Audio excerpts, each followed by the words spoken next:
uJesu Kristu inkosi. Jesu Kristu inkosi. Ngibingelele bazalwane egameni lenkosi yethu Jesu.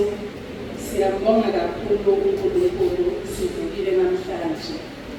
Siyabonga kakhulu umndeni wakwaMpanza. Thema ngena ngizwa lo baba ucula kahle.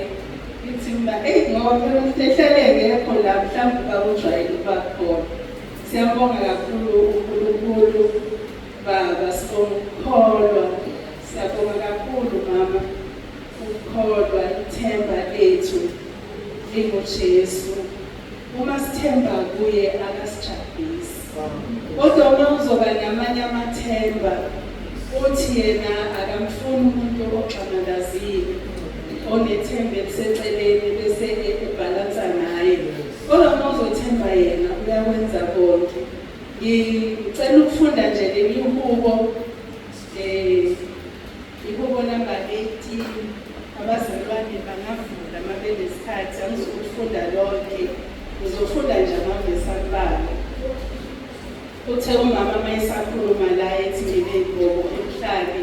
Bavuka nje amavesi ambalwa ukuthi ngempela uNkulunkulu wethu uyakwenza akuthembisile empilweni zethu.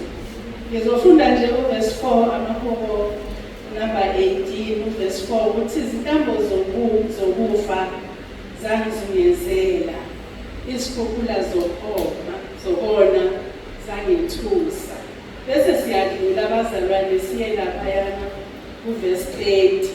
Osingakayi uverse 30 sifunde uverse 25.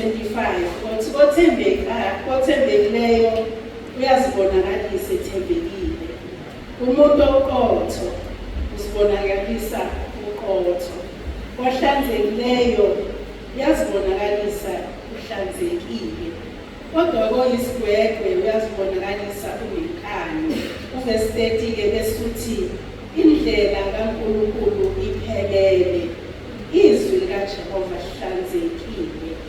Yena uyisihlangu kubo bonke abaphephela kuye. Ngokuba ngubani uNkulunkulu ngaphandle kaJehova? Ngubani oyidwala ngaphandle kaNkulunkulu wethu na?